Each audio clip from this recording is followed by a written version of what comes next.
Han kommer fra Holland, og han kommer fra noget, der hedder Safe Sports. Og han skal fortælle om en eller anden form for den hollandske udgave af børnetelefonen. Så tag rigtig godt imod Niels Meijer.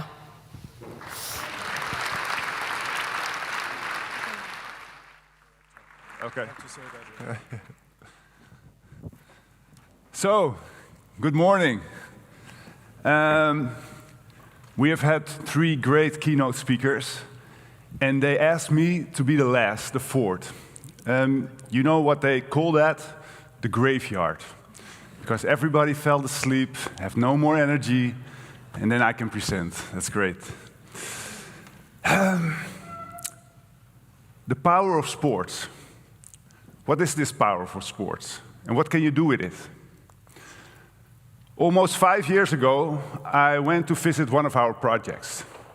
And the Johan Cruyff Foundation is an international NGO where we develop children through sports, sports for development programs. And I went to visit one of our projects in a refugee camp in Greece on Lesbos. And back then, the migration issue was on its peak. Almost every day, rubber boats came in with hundreds of people searching for a better perspective, searching for a better life.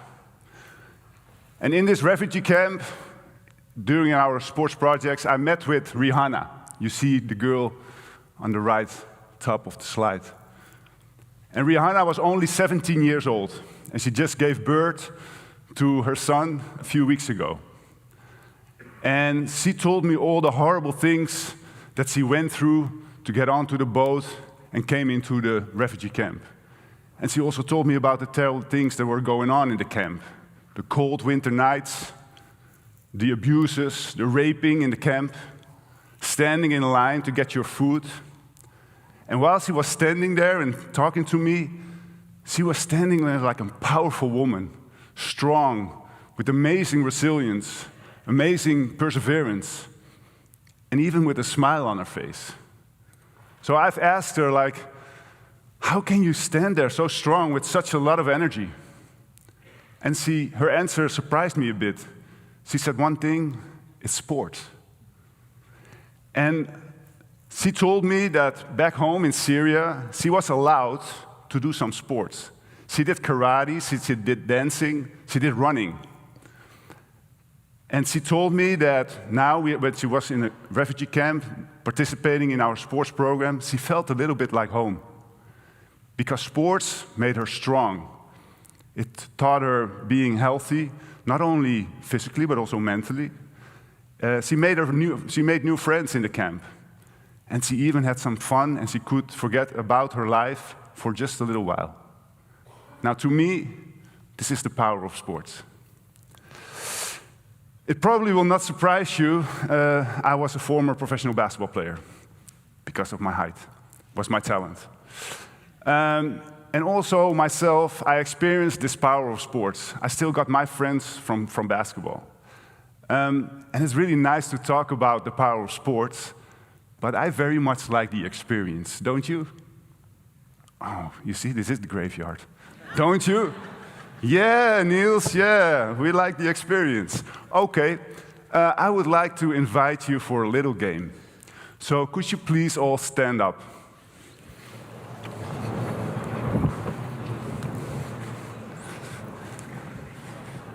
Yeah, you thought this was only listening, eh? No. This is a sports conference, so we're gonna do a little game. On every table, there's a little green ball, could be red as well. I would like to ask just somebody from the table just to pick up this ball. All right. And everybody can play along, right? So this game is called hot potato. Hot potato. So what you can do is you can catch the ball, but it's hot. So you have to throw the ball to somebody else. And he or she can catch the ball again, but you have to throw it to somebody else because it's a hot potato. There's only one rule: the ball cannot touch the floor.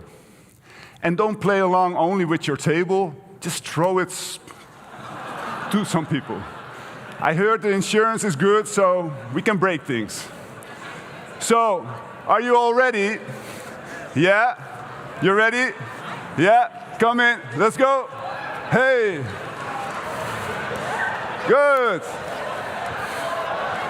Whoa.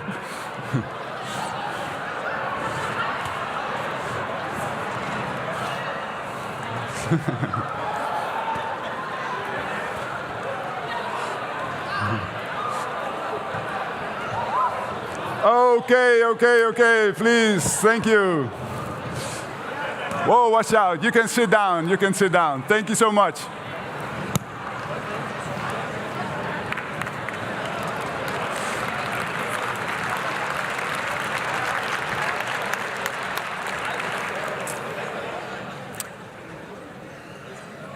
So thank you for playing.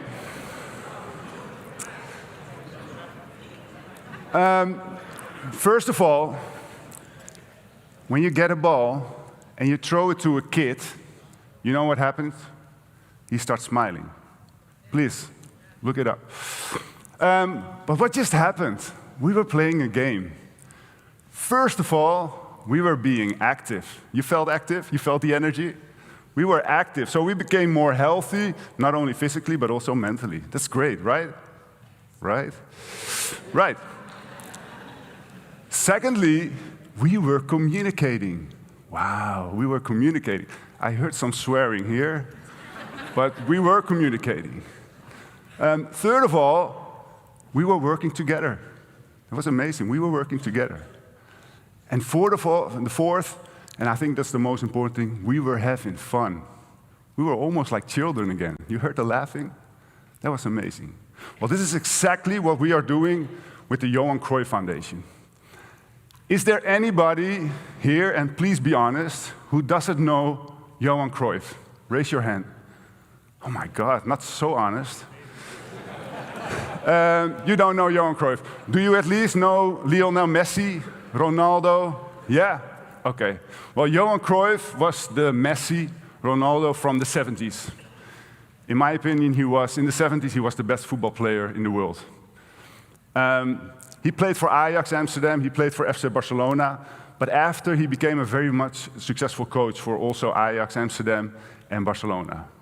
But what he was most proud of was his social legacy. And he left two entities behind. One is an academical part, where we teach the next sports leaders with sports management and sports marketing education. And it's the NGO, and I'm gonna explain you a little bit more about the NGO. I got a little video, hopefully it works this time. Let's see. Johan Cruyff. The ball was his friend, the street his playground. When the playground changed, his vision remained.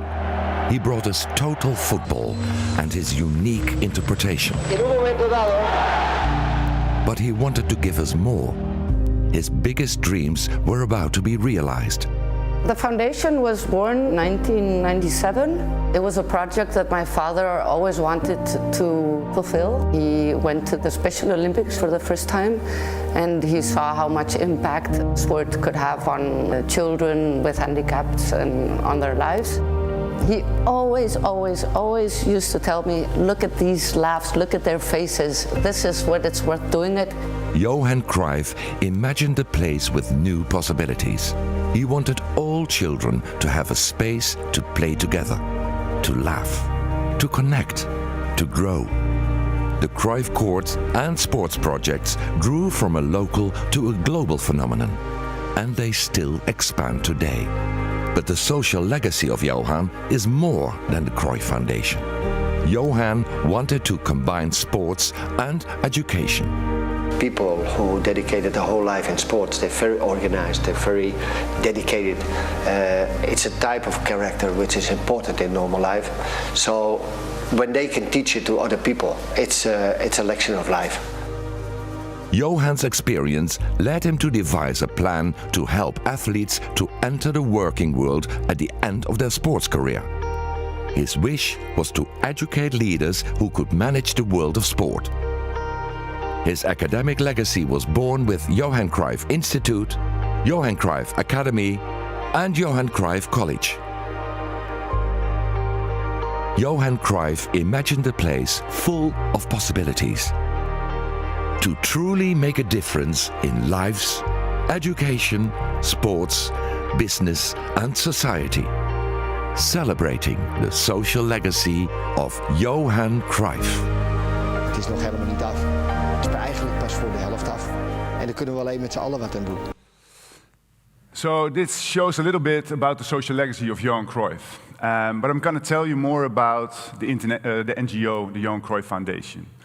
27 years ago, we started financing all kinds of projects for children with a disability. And we still do that ever since.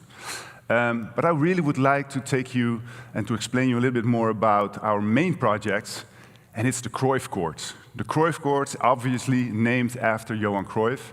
The Cruyff Courts is an international project that we run in underprivileged areas. And it's a mini football pitch, often multifunctional. And what we do, it always looks the same. So we are having more than 300 Cruyff Courts in over 20 countries right now. And it always looks the same. So it doesn't matter if you go to Japan or Argentina, you immediately will recognize it as the yellow round circle, the artificial turf grass, the orange goals, and the blue fences. Always looks the same. And we try to name it after local heroes. So this is the Cruyff Court Xavi Hernandez. And this is the Cruyff Court Virgil van Dijk in Liverpool. We also have special Cruyff Courts, totally adapted to the wants and the needs of children with special needs. For example, this one is wheelchair accessible. And yes, my Danish friends, we also have two Cruyff Courts in Denmark. One is the Cruyff Court Kasper Dolberg, and one with I think, one of your best players, the Cruyff Court Christian Eriksen. A Cruyff Court actually is much more than a football pitch. It's pretty easy to build a pitch. I believe that it always should come with programming. And we have programming. What we do is we educate local coaches. And these local coaches are social workers, community coaches, sports coaches, and they are engaging with the children and youngsters through all kinds of programs from us. You can follow my workshop if you want to know more. Also, on every Cruyff Court, there's a big sign, and it's about the 14 rules of Johan Cruyff. For the ones who doesn't know Johan Cruyff, his number was 14. And I always make the same joke. I'm glad that he wasn't wearing the number 23, because then we had to figure out 23 rules. No, it's 14 rules. And as you can see, this is also the power of sports. It's about working together. It's about having respect for each other. And all of our programs are built on these 14 rules. So now you might think, okay, there's a tall Dutch guy telling you about the power of sports, but we're here at a sports conference. And I don't have to tell you about the power of sports and what it can mean for you, because we are all believers, right? We know what the power of sports is.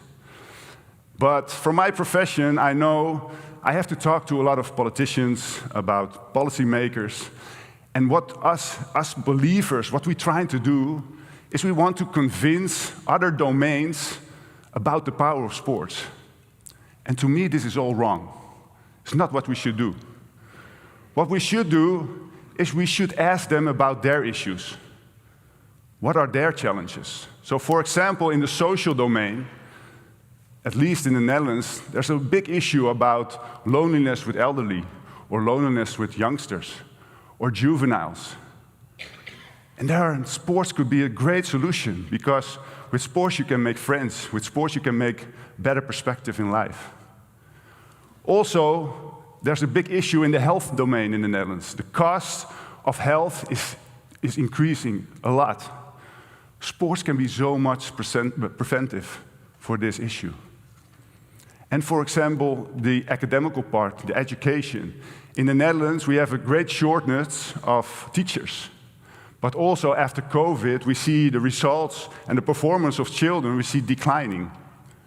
And we know that sports can help us. Sports coaches can assist teachers. We also know that sports can help to activate the brain of a child.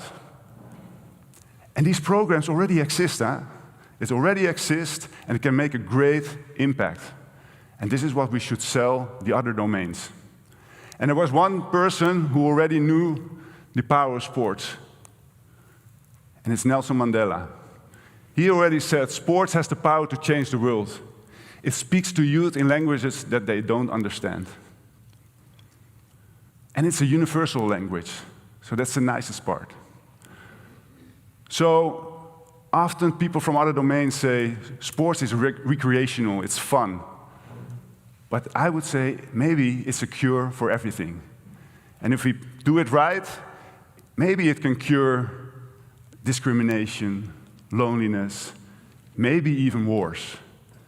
And if we can do that, to me, that's the true power of sports. Thank you.